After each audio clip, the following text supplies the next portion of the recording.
I mean, thank you. I don't even know what I did. I appreciate it. Thank you. Well, hello. How's everyone doing tonight? Sounds like pretty well. Great. My name is Margie Cook. I'm part of the team that brings you live from NYPL. And, again, I want to welcome everyone watching right now, both here in this room and tuning in online. So tonight we're thrilled to welcome climate scientist and science writer Kate Marvel for the launch of her debut book, Human Nature. In it, yes.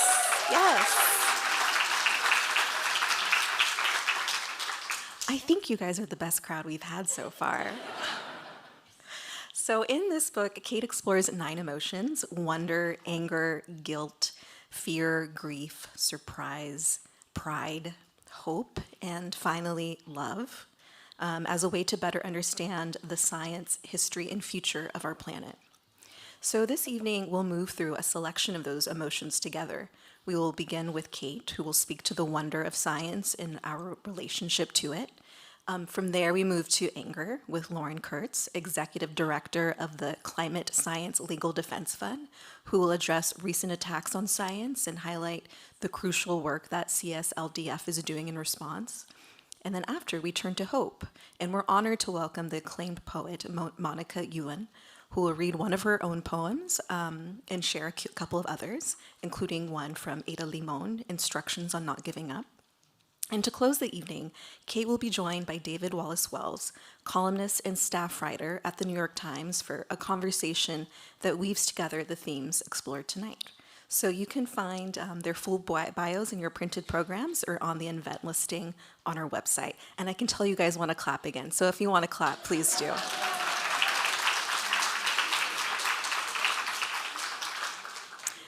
So Kate's book, is available for purchase here in the room and through our online shop for those attending virtually, however you choose to buy it. And we encourage you to, if you're able, proceed support the New York Public Library. For those of you in person, there will be a book signing after the event. And for our online audience, we'll drop a purchase link in the chat if we haven't already. And of course, if you have a New York Public Library card, which I assume all of you do, you can borrow the book for free. So before we move on, I'd like to spotlight an upcoming Pride Month event at the library you won't want to miss. On June 18th, we have editor Stephanie Burt, who will join us to discuss her new anthology, Super Gay Poems, a vibrant survey of queer poetry written in the years following the Stonewall riots. So this evening we'll feature readings from poets Ji Leong Ko, Marissa Crawford, Mark Doty, and Marilyn Hacker. All of whom are contributors to the anthology. So we hope you'll join us. And one last thing, when you entered the auditorium, you should have received an index card. Please use that card to write down any questions you have for Kate or any of the other folks on stage tonight. A staff member will collect them during the program. And if including writing a question, if you also want to respond to a prompt of what climate change means to you after hearing all of the emotions we'll be hearing today, you're also welcome to write that on the index card. Live from NYPL is made possible by the continuing generosity of Celeste Bartos, Manaz Isfahani Bartos, and Adam Bartos, and of course, by all of you, our wonderful supporters and friends near and far. Thank you for that support, and thank you again for all being here. And now, I know you guys can do this the best, so please join me with a warm welcome for Kate Marvel.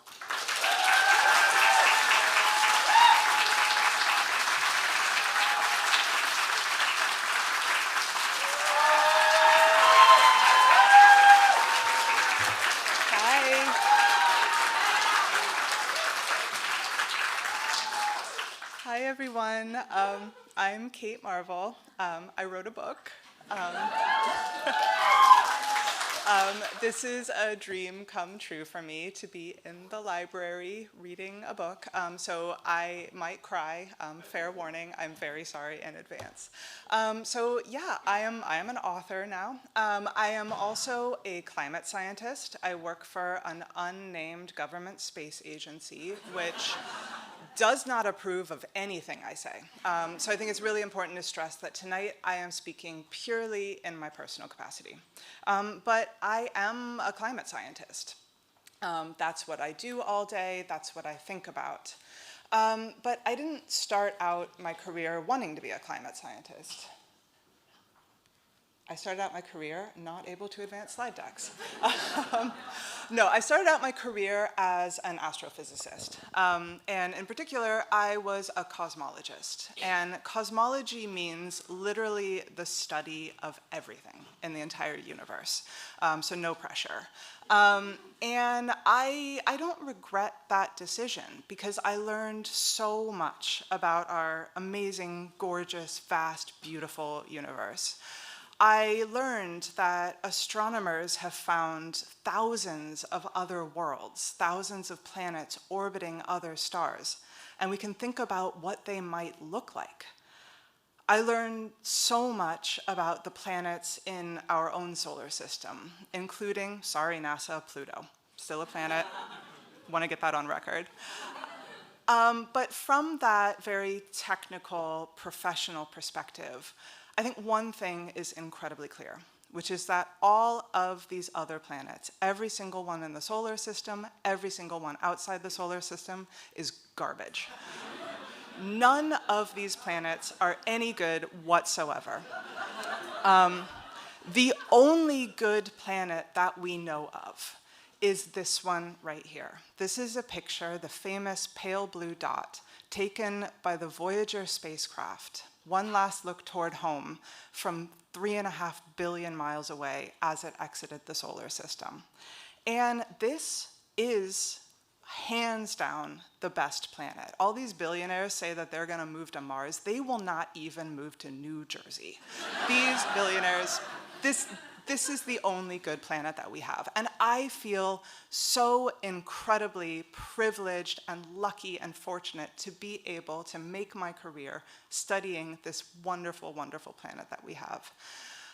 So I want to share with you a little bit of the wonder that we experience as scientists studying our home planet. So you may have heard climate scientists talk a lot about the warming planet. But warming from what? Why does our planet have a temperature in the first place? And how do we know that it's getting warmer? Well, we know that all of the energy on our planet, with the minuscule, minuscule exception of the tiny amount generated by nuclear fission here on Earth, whatever, forget about that. All the energy comes from the sun. And we are so fortunate to be the ideal distance away from this amazing star in the sky. We are 8 light minutes away from the sun, which means that the sun could have gone out 8 minutes ago and we would only just now be finding out. It takes 8 minutes for light to stream from the surface to the sun to us here on Earth. But the sun makes that light deep in its core through the process of nuclear fusion. And the sun is so hot and so dense and so big that it takes that light a long time to get out of the sun. So every time you step outside and you feel the sunlight warming your skin, you can know that that light is 100,000 years old. It was made in the core of the sun before you or your ancestors or your civilization even existed. But one of the most amazing things, I think, is that the sun by itself is not enough to keep the Earth livable. If the sun were the only source of heat, we would be a frozen ice world. The temperature of Earth would be well below freezing, not able to support life. So we exist, it turns out, only because the sky does. Our Earth has an atmosphere, and that atmosphere allows us to live. A tiny, tiny, tiny, tiny, tiny fraction of the atmosphere, naturally occurring greenhouse gases, make up less than 1/3 of 1% of the atmosphere. But these greenhouse gases are so powerful that even though they're so sparse, they are enough to raise the temperature of our planet from well below freezing to about 60 degrees Fahrenheit. So we understand why the planet has a temperature in the first place. We understand what that means, and we understand all of the other phenomena on the Earth. We understand why clouds form, why it rains. We understand the water cycle, where water is evaporated from the surface and returned as rain. And we understand where that water comes from. The water on Earth is older than Earth itself. It was brought to us by constant bombardment of comets and asteroids, which hit the early Earth and left behind their water. So the water on Earth is older than the Earth, and it may even be older than the sun. We understand why there is wind. We know that air wants to move from areas of high pressure to low pressure, and when it moves, we call that wind. And we understand why there are areas of high pressure and low pressure. It's because the sun heats different parts of the Earth differently. So wind energy at the surface, up high in the jet streams, that's just solar energy, unequally distributed. We understand the currents of the ocean, the surface currents, the deep ocean currents, how they transport water and heat and energy all throughout the Earth's surface. And we understand that our Earth is a living planet. I have been a scientist for more years than I can count, and nobody has ever been able to convince me that photosynthesis is anything other than magic. We are surrounded by these incredible creatures that are able to make their own food from sunlight. This is a green planet, it's a living planet, and it is so living, in fact, that you can watch it breathe. When there's green up in the northern hemisphere in the spring and summer, we see atmospheric carbon dioxide levels drop as the trees and phytoplankton and plants breathe in that carbon dioxide, which is then returned to the atmosphere in the winter. But that process has been going on for as long as there have been plants.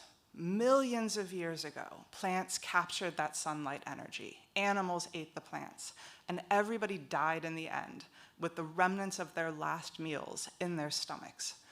What we are doing now is we are digging up and we are setting on fire those ancient remnants of photosynthesis to generate electricity, to make heat and light and motion. So I think it is very clear that fossil fuels are just solar energy, but stupid.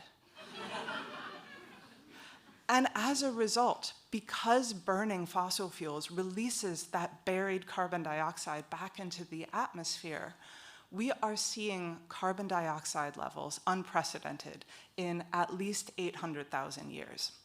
The carbon dioxide that human beings have put in the atmosphere weighs about 1.5 trillion tons. And to put that in perspective, the carbon dioxide we have put in the atmosphere weighs more than everything we have ever built with it.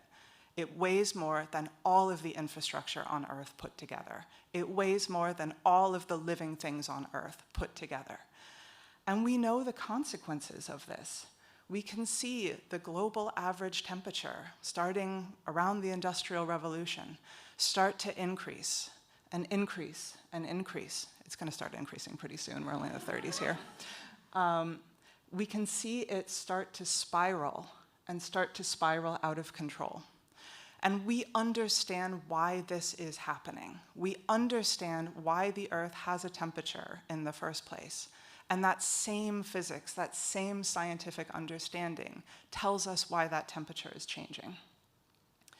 And we know because we understand the water cycle. We know because we understand the physics of how air moves. We know because we understand the science of the Earth. We know what those rising temperatures mean. We know that warm air holds more water vapor, and so there's more water that can be dumped on us in extreme rainfall events like we saw with Hurricane Harvey. We know that warm air leads to more heat waves. We know that warm air is thirstier air, so at the same time we're seeing more downpours, we're also seeing higher drought risk. Warm water is hurricane food, so we are seeing more intense storms. And we understand the consequences of all of this because we understand that science. So it can be really tempting to compare climate scientists to Cassandra. I don't know if you're all familiar with the myth of Cassandra. I have a 9-year-old who is obsessed with Greek mythology. So I reviewed the story very recently. But she was a prophetess who was cursed by the gods to be always right, but never believed. And so you can understand the resonance that might exist between us as climate scientists with our warnings and Cassandra, the priestess of Greek mythology. But I want to end this portion here by reading a couple paragraphs from my book that expresses how I feel about this. Okay. There's an obvious comparison between the mythical Cassandra and modern-day climate scientists like me. We see the tragedy that awaits, we try to warn of it. There have been 6 comprehensive climate reports commissioned by the United Nations. There have been 5 US national climate assessments. Over and over, we work unpaid on these things. And when they're released, the news coverage is the same. Scientists concerned about global warming. Scientists worried about ice sheets. Scientists alarmed by rise in emissions. As if this were a private worry for the scientists. As if everyone else lives on a different planet. And then, in the aftermath, nothing happens, at least nothing commensurate with the scale of the problem. This is our curse, to shout unheard into the void, to make predictions that can't help but come true, to warn and warn and warn again until the entire world is engulfed in needless, predictable flames. But here is a tiny bit of magic. Our curse is also our gift. The models we use to predict danger and doom also show us amazement and beauty and joy. It's a wonderful thing to watch the future unfold before you, to filter the world through elegant equations until it gives you something that looks an awful lot like prophecy.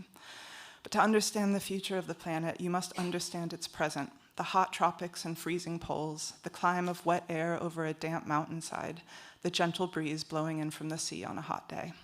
You must sit there for a while, waiting for the world to show you its beautiful and terrible secrets, listening to the now for the faint echoes of futures to come. The gravity that pulls the tired autumn leaves to the ground is the same force that hurls the world around the sun. The motion of every falling leaf, a hard promise that spring will come again. It is a gift to be alive, to be able to notice things. We scientists are among the luckiest creatures on Earth. We are allowed to know. Like Cassandra, we see. But the point is not just that Cassandra was ignored. It's that she was right. Thank you.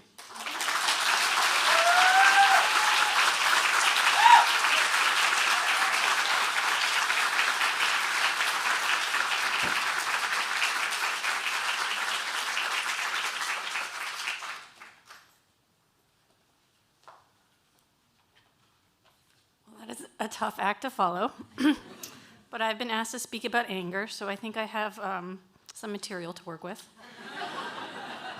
My name is Lauren Kurtz. I am the executive director of the Climate Science Legal Defense Fund. A lawyer following a scientist is a tough act to follow, as I said, but I'll try to be brief. So, my organization, the Climate Science Legal Defense Fund, I'll just say a few words. We help climate scientists and other researchers who find themselves under fire. We were founded in 2011. I think the thought was at the time that it would be a relatively brief-lived organization, but we have more and more work to do every year.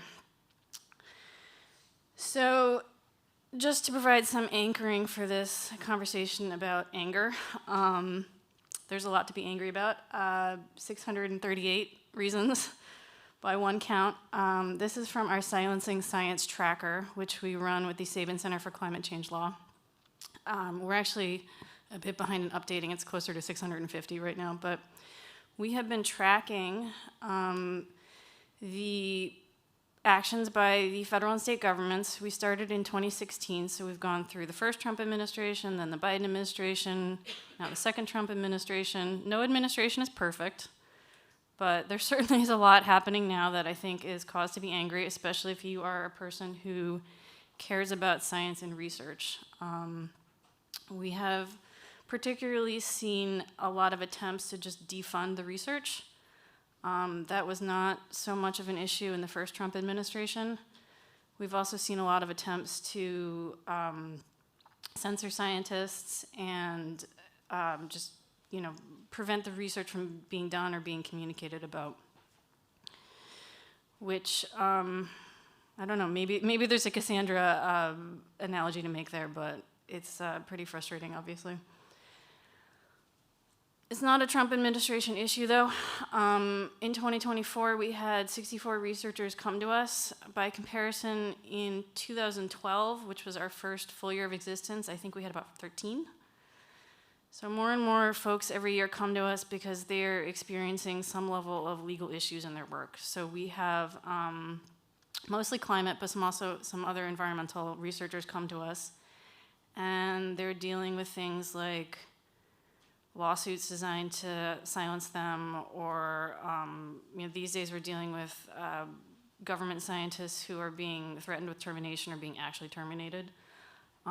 We also help researchers who are concerned about these issues and want to be more proactive in speaking out, which I think is some cause for optimism, but it's the situation that they're put in the first place, I think, is frustrating, and the fact that they're galvanized to speak out is both heartening and anger-inducing.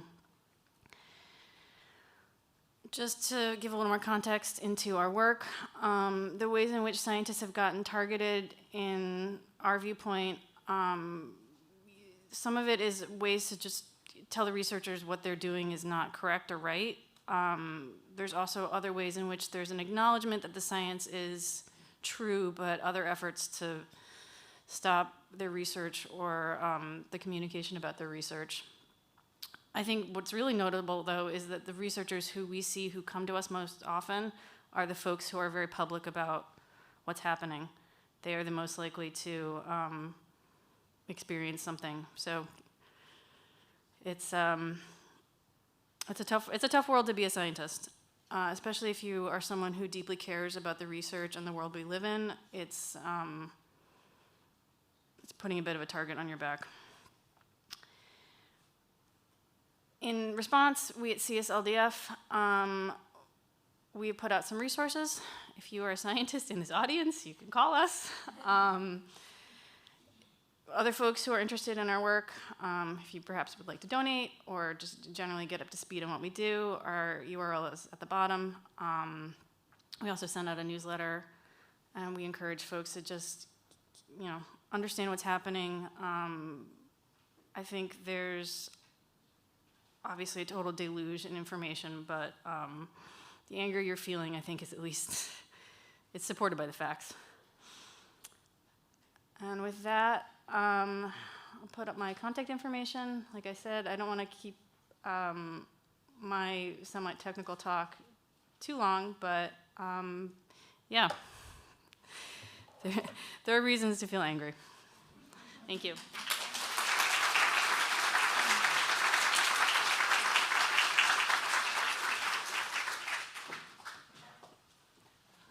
Hi, I'm Monica Youn. I'm a poet, and I'm supposed to represent hope, which is kind of a weird task for a poet. I feel like love would be sort of traditional. I could have really, done a tear on guilt.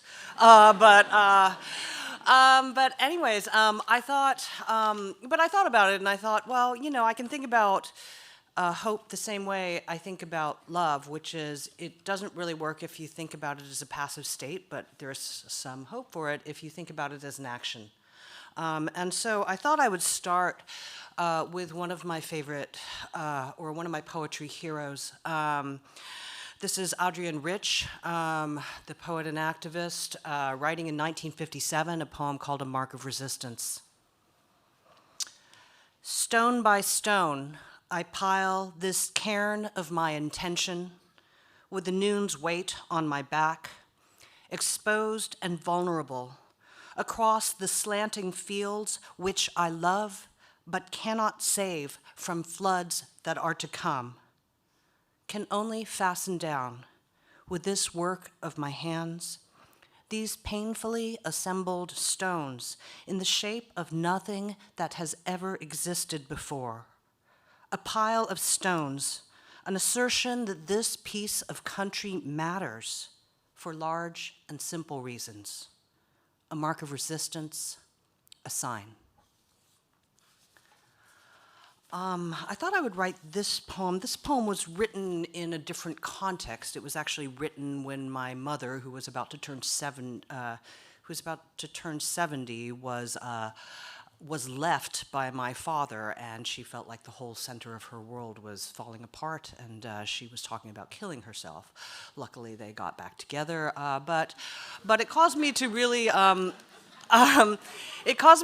observe this tree, and I think that it seems appropriate today's occasion, because the tree I was thinking about was a literal tree, but also Yggdrasil, in Norse mythology, the tree of the world. And what's interesting about Yggdrasil is it's an ecosystem as well as just a tree, right? There are weirdly these deer that live in its branches. There's a dragon that gnaws at its roots. There are these squirrels who run messages up and down its trunk, and Odin, the leader of the gods, famously hung lifeless on Yggdrasil for 8 days, and then later received the gift of language. So this is Yggdrasil. To see a living thing, a badly damaged thing, and to fail to understand how life still catches hold of it and clings without falling through, like water falling through a bowl, more fissure than bowl.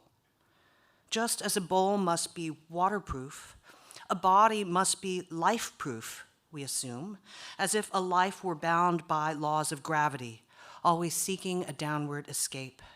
But then there is this olive tree, if tree is still the word to describe this improbable arrangement of bark and twig and leaf, this tree ripped in 3 pieces down to the ground. No longer a column, instead a triple helix of spiraling bark verticals, sketching the outline where the tree used to be. No heartwood, very little wood left at all, the exposed surfaces green with moss, dandelions filling the foot-wide gap at its base. And still, the tree thrives, taking its place on the formal allée that edges this gravel road, sending out leafy shoots and unripe olives in the prescribed shapes and quantities, lizard haven, beetle home. I was wrong when I told you life starts at the center and radiates outward. There is another mode of life, one that draws sustenance from the peripheries. Each slim leaf slots itself into the green air. Each capillary root sutures itself into the soil. Together, these small adhesions can bear the much diminished weight of the whole. I won't lie. It will hurt. It will force you to depend on those contingent things you have always professed to despise. But it will suffice. It will keep you alive. And I'll end by a poem. I'll end with a poem from one of our most hopeful poets, also a demon at karaoke, our current poet laureate, Ada Limon. Instructions on not giving up. More than the fuchsia funnels breaking out of the crabapple tree, more than the neighbor's almost obscene display of cherry limbs, shoving their cotton candy-colored blossoms to the slate sky of spring rains, it's the greening of the trees that really gets to me. When all the shock of white and taffy, the world's baubles and trinkets, leave the pavement strewn with the confetti of aftermath, the leaves come, patient, plodding, a green skin growing over whatever winter did to us, a return to the strange idea of continuous living despite the mess of us, the hurt, the empty. Fine then, I'll take it, the tree seems to say, a new slick leaf unfurling like a fist to an open palm. I'll take it all. Thank you.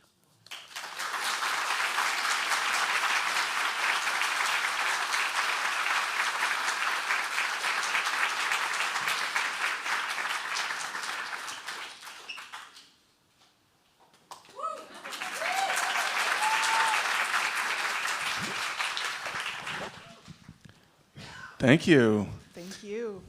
That was a beautiful reading, but you also gave a very beautiful reading a few minutes ago, and I just wanted to start by saying this is a beautiful book, and I think it's also a really important book, and I think that because it has this touchstone quality of showcasing a problem of thinking about climate and also giving us answers to that problem, which is how can we possibly have one thought or one policy approach or one interpretation of a story that includes all of us and all of our ancestors and all of our descendants and everything that's ever been alive on this planet and the fate of all that put together? It's big. That's not fair. You're gonna make me cry. It's also a little bit of an evasive book because it's, it's like 9 emotions. That was all I could think of. I'm sure there's more emotions. Other emotions are available. I wanted to ask, of the 9, which one do you find yourself feeling most when you are feeling climate? I mean, I'm not gonna lie. There's a lot of rage, a lot. But honestly, the reason the last chapter is love, the reason the book builds toward, I think, that conclusion is what I feel the most. It's what I feel the most when I think about this world that we live in and all the people and things that live here. Maybe not all the things, and definitely not all the people who live here, but but it's also, I think, what the literature, the scientific literature says is the most effective way to talk about climate change. If we message on fear, if we message on guilt, that will get us only so far. I think the thing that is the most effective is talking about our shared love for our home, our love for our ancestors and our descendants. And I think that can be a really engaging way to talk to other people.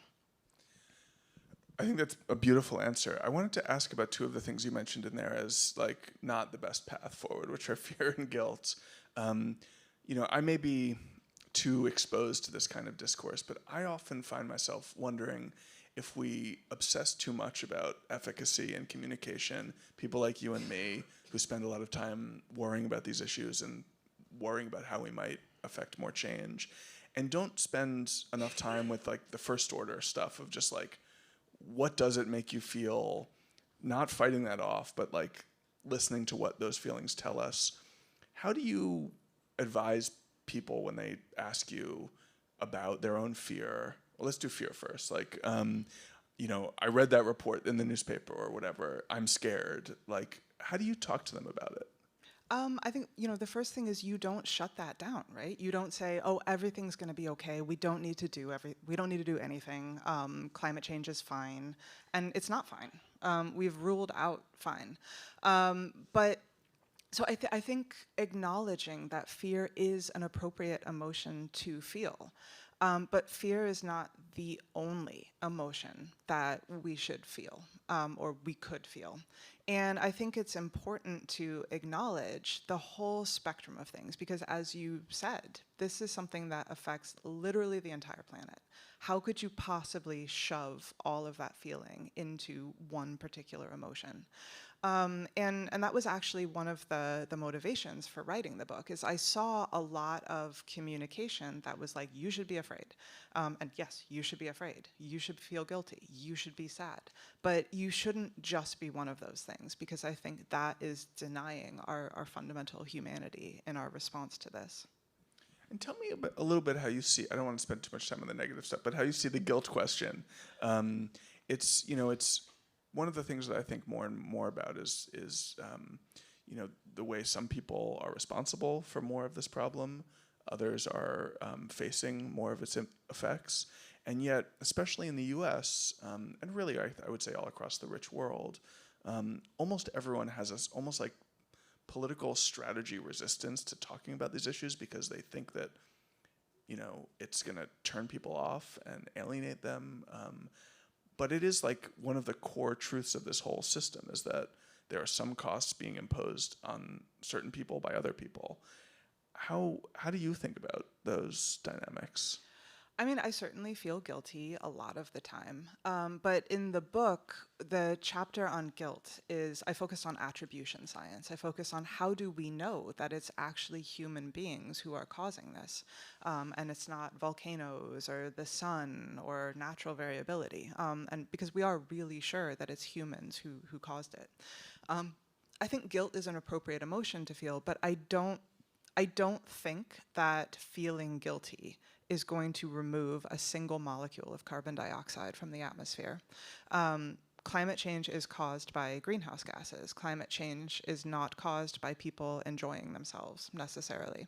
And so for me, because if somebody tries to shame me, if somebody comes and says, you are a horrible person and I hate everything you do and you should be ashamed of yourself, I'm not gonna be like, tell me more. I wanna know more about this. So, I think both from sort of a strategic perspective, and I'm pretending to be strategic here. I am not strategic at all. I just shoot my mouth off. But I think from just a basic strategic perspective, leading with guilt is only going to get you so far. And I think if we feel guilt, we need to make it productive guilt. We can't just say, oh, we're sorry, and then keep going on as we have been. And if you were to look out at the world today and the way that people relate to climate in general, and you could like recalibrate their dials of feeling, which dial would you seize on to turn up? Which dial would you seize on to turn down? I mean, it depends on the people. Certain people definitely need to feel a lot more guilt. But, there's a reason that I wanted to start the book, and I wanted to start tonight talking about wonder. I do think that people forget that climate science is still science. And there is so much that we can find out about this amazing world that we live in. And I also find that is a way of building connections between people, because somebody who's going to turn off if you're like, did you know the Atlantic meridional overturning circulation could shut down and we would all starve to death? You did know that, by the way. But I don't think that's necessarily the best in with people, but I think most of us living here on planet Earth have felt at some point like a sense of the sublime, a sense of the just awe and wonder at getting to live where we do live. Yeah, I thought just from the section that you were reading earlier, I guess from your talk, not the reading, the detail about the sunlight being 100,000 years old is something I don't think I'd known before, and I found I'm still like moved by it now. One of the conceits of this book is, to treat each of these emotions distinctly. Of course, they run into each other a lot, but they also change over time. And I wondered if you could talk a little bit about your own journey here. Like, strategically you chose to open tonight and open the book with wonder. You chose to close the book with love. Like, what were your feelings around this issue when you first started to feel things about it? And how has that changed? And then when you answer that, I'm going to ask you about how you see the broader world in the same context. But first, do you? I think for me, things really started to crystallize when I had a kid. When I looked at my kid and I thought, oh my gosh, when I think about projections of what the world's going to look like in 2050, that's not a theoretical question anymore. Like, this is the world that my children are going to live in. Like, we are sending our children to live on an alien planet. And that's when it really hit home for me that, oh my gosh, like, this is not just happening in our computer models. This is not just an interesting theoretical problem. This is something that I actually do deeply, deeply feel. And then, I was in a bad place for a bit. I did feel the fear and the grief and the guilt. And then, I started to feel not hope. I have a very strained relationship with hope. But my sense of, when people ask me, do you hope we can solve climate change? That's kind of like asking, do you hope you can clean the bathroom, right? Like, that's a weird question. Just clean the bathroom. You know how to do it. And so, I loved the poetry readings about hope as a verb, hope as an action, hope as something that you do, because we know how to stop putting greenhouse gases in the atmosphere. We know we have to generate electricity differently. We know we have to change the way that we drive. We have to make more walkable cities. We have to steward our land more wisely. And there's so many verbs there, and none of them is hope. And for me, yes, I can feel hope. That's comforting to me. That could be motivating, but I don't necessarily need it. And for me, that was a really powerful realization. And why do you think that question of hope is so important to so many people? I mean, on some level, it allows us to live in abstract relationship to the challenge. It also is a kind of individuated and personal. It's like we're in our little, we're just having a prayer about the future, and it doesn't have to do with politics or society. I mean, obviously, there's also basic questions like we want to believe in a happier future, and like that's a motivation too. But why do you think that particular, the language of hope, the question of hope, so weighs on people and kind of predominates in our discussions about the emotions of climate change? Well, what I have realized is that people don't necessarily respond to facts and charts and figures. I wish they did. This would all be solved if they did. And as a scientist, it can be really tempting to be like, oh, we've got another chart. Do you want to see our chart? Like, do you want to see some more equations? And that's not what convinces people. What moves people is narrative. What moves people is stories. And if I think really it's a question of spoilers, right? If you tell people there's no hope, you're telling them there's only one way this story could end. And you're telling them, don't read it, I've just spoiled it for you. And so I think, the fact is that the science does support that the future of the planet is very much still in human hands. That is the major source of uncertainty in our climate projections, is what human beings are going to do. And that means that we are all characters in a story that we are writing. And there's a familiar form of a lot of stories. We have this hero's journey.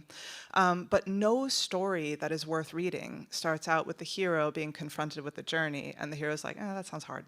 I'm not going to do it. And I think, keeping hope alive is a way of saying what I think is scientifically true, that this is not over yet. We have not condemned ourselves to the worst. And, as the UN climate messaging says, like every ton of carbon dioxide matters, every 1/10 of a degree matters. If we miss a target, we try for the next one. So what about all the people who do look at the hero's journey in front of us and think, no, I'm not going to do that? Like, what emotion, what name do we give that emotion? How do we think about it in each of us? I mean, it's, it's like, I'm indifferent sometimes. It's not like I'm always one of these 9 engaging emotions. Like, how do we think about our complicated relationship to our own control, in which we spend a lot of time pretending actually that we are not in control? Yeah. I mean, it's difficult, right? Because this problem is caused by, it's a global problem. The atmosphere does not care who emits a particular molecule of carbon dioxide. It's very well mixed in the atmosphere. A molecule of greenhouse gas emitted anywhere is going to affect everywhere.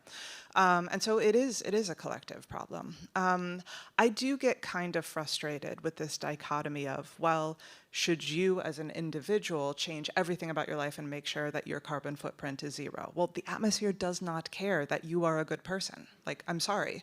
But at the same time, you can't just abdicate all responsibility and say, oh, it's a systemic problem. I'm not going to think about this until such time as we have a perfect global government that is responsive to science and does everything perfectly.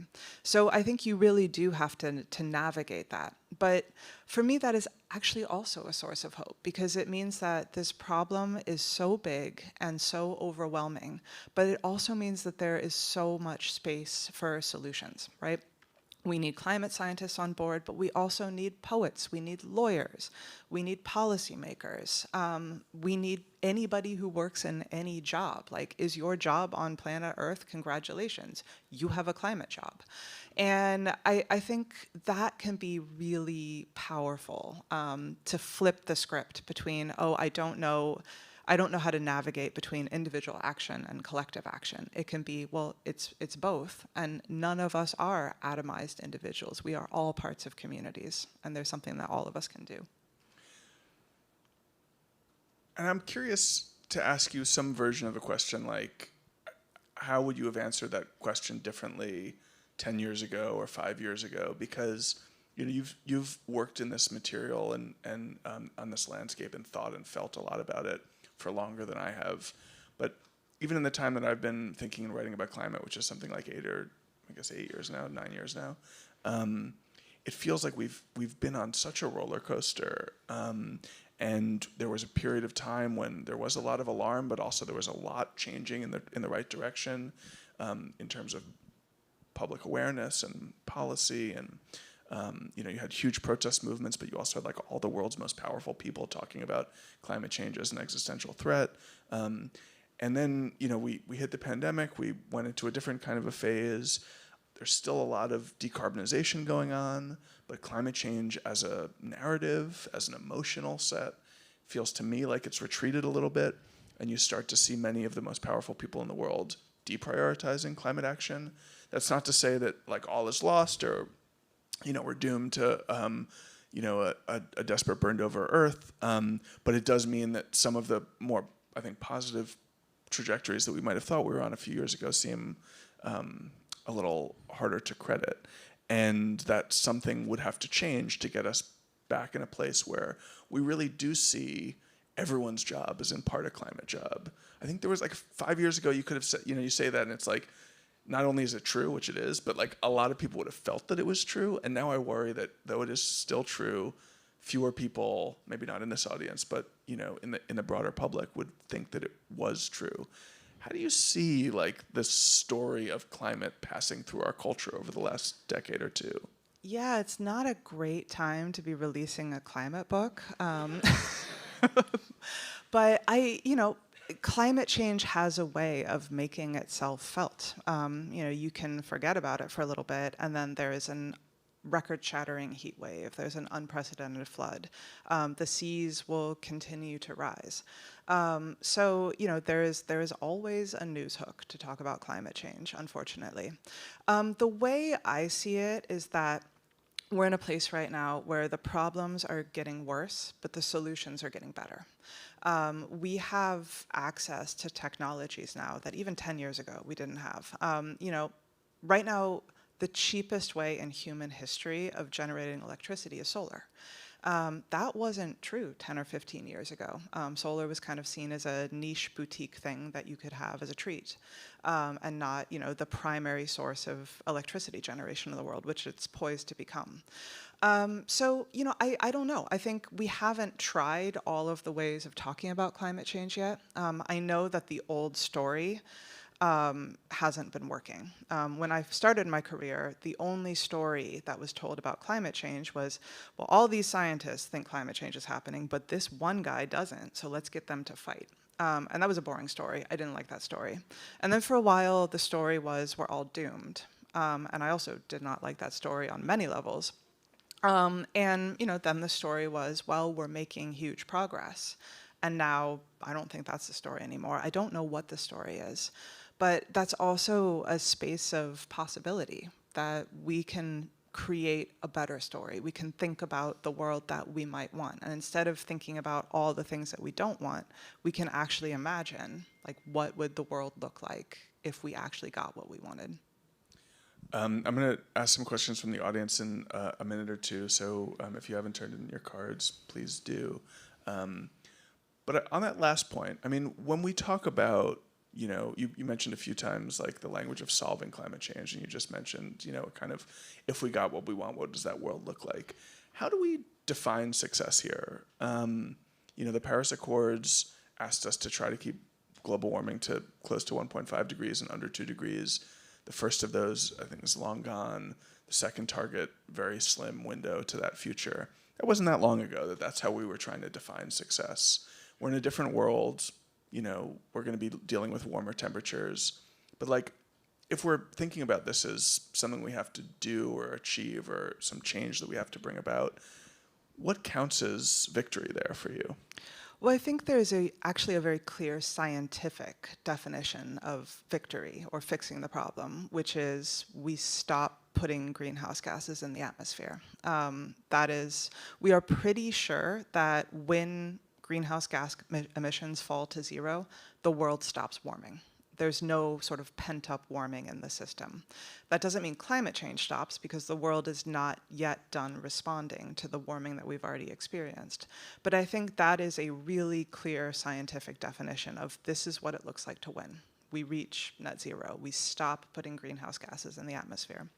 And I think that is really useful to have that as a actual scientifically motivated goalpost, that this is where we have to get. Do we have some cards from the audience coming up? Thank you.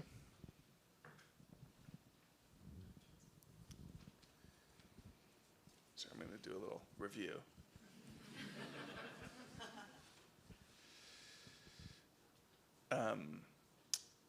Hope feels passive. Is there a way to reframe it so it feels more active? Not necessarily in terms of activism, but just more active. Yeah, I mean, do stuff. Yeah, I mean, I think, like we have really tried to stress here that, this is, can you imagine how scary this would be if we didn't know what was causing climate change? If this was like an asteroid heading to us that we didn't know how to stop? I think for me, the fact that we do know exactly what is causing climate change and we know where those greenhouse gas emissions are coming from, that actually gives us a roadmap to here is what we can do. And for me, that is much better than thinking, well, what if we didn't understand? And what was the reason you had for launching into this project in this way, framing it in terms of emotions and feelings rather than actions, for instance? Yeah, I mean, so I'm a physical climate scientist. I essentially study the problem. And it was, I felt things about it, right? I cannot be an objective, neutral science robot about the Earth because everybody that I care about lives here on Earth. So I have a conflict of interest.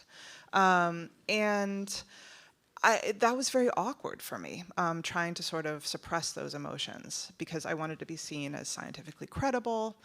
And then it sort of dawned on me that if we pretend we don't have emotions, that doesn't make us credible, that makes us liars.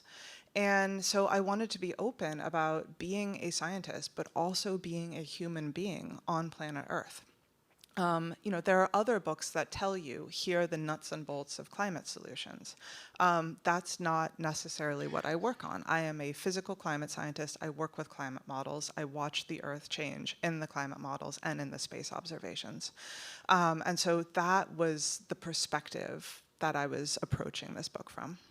I think it's also important in the sense that it reminds us that whatever the climate impacts are, many more people will be looking at those impacts and being affected by them. Like, I don't have a house in the Pacific Palisades, but like I see those fires and I am terrified and horrified, and that plays out, weekly basically. But it's important to, I think, not just as an observation about the way that we experience this, but also as a kind of reminder of our global solidarity, that when we see other people suffering, in theory, we should feel some amount of suffering ourselves, and that is part of the impact of the disaster. It's not just a matter of someone's home being destroyed or whatever. It's like it also is just brutally sad and tragic to see lives and livelihoods and histories washed away by the force of, our own climate indifference. Mm-hmm. Yeah, I mean, we're all tied together. We all have to live here with each other because there is no other planet that we can go live on. Like, you're gonna go live on Jupiter? Like, no, it's a gas giant, it smells terrible, you die immediately. So, I think really that realization that there is no escape pod. And even if you do go live on another planet, there's still physics on that other planet. If you put a bunch of greenhouse gases in the atmosphere on that other planet, it is going to warm up. The climate is going to change there as well. So I think instead of thinking about how do we make other planets habitable, we focus on how do we keep this planet habitable. And as a psychological expert, what sense do you make of like the escape pod fantasy, and like what is that about? I think those guys are weird. Yeah. Yeah.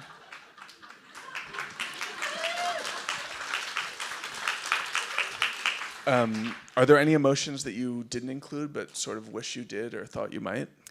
I think there's no explicit chapter dedicated to joy.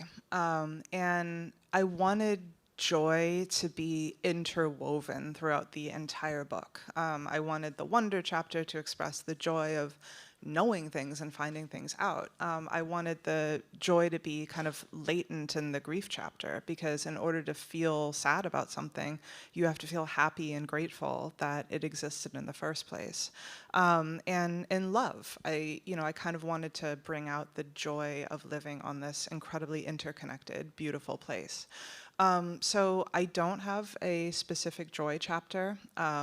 And there's no real reason for that. I mean, honestly, it was just the 9 emotions that I could think of when I wrote the book proposal. But I do hope that there is that undercurrent woven through the book. Not to play my own role, but can I add a couple dark ones? I mean, I do think that I think that normalization is a big part of the story of how we're relating to this story, and I feel I say the word normalization all the time, and people are like, "Stop talking about normalization," but it does explain a huge amount of.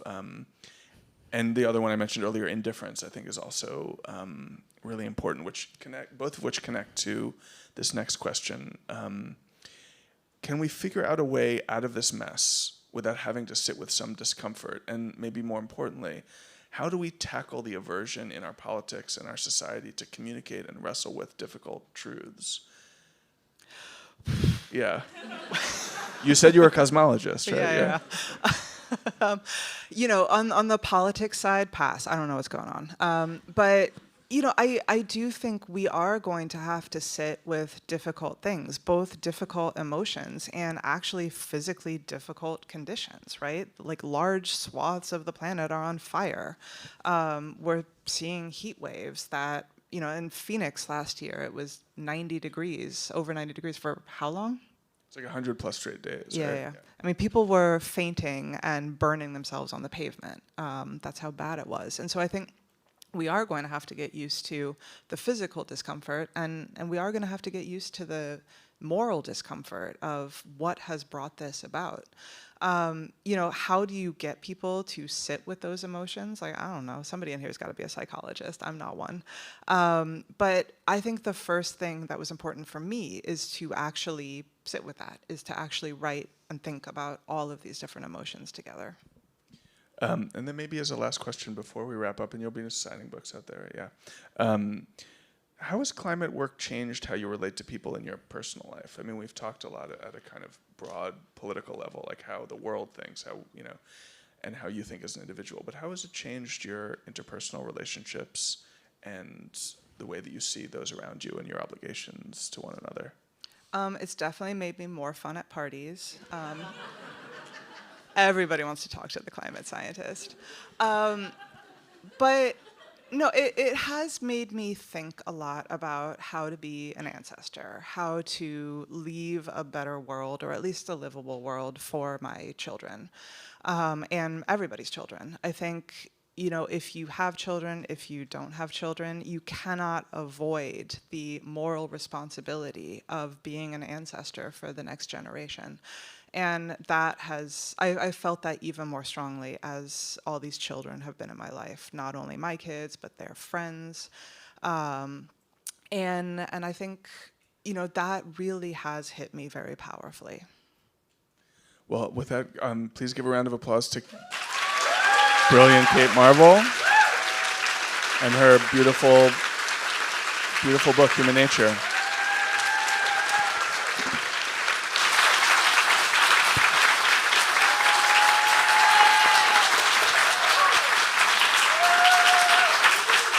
And Kate is going to be signing books out the back, I think. Right? It's out the back? Is that right? Right here? Right here. Okay, she'll be right here. I'll leave.